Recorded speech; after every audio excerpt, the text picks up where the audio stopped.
Masya Allah, pagi yang sangat cerah di kampung Beung Raya, Kecamatan Muntasik, Aceh Besar.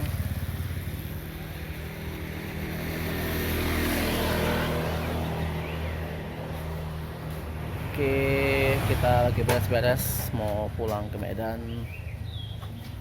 Alhamdulillah atas segala kemudahan, segala nikmat dari Allah. Akhirnya selesai juga pemasangan tepok dan sulang di daerah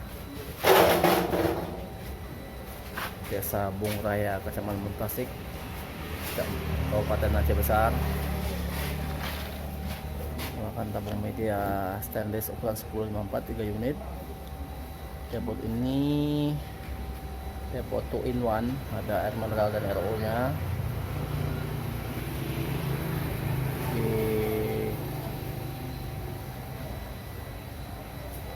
Karena tempatnya tidak memungkinkan, jadi panel RO nya di samping.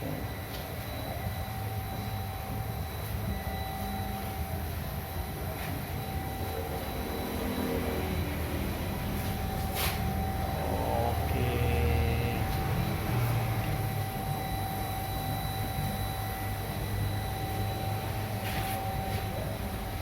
ya kita beres-beres dan pulang.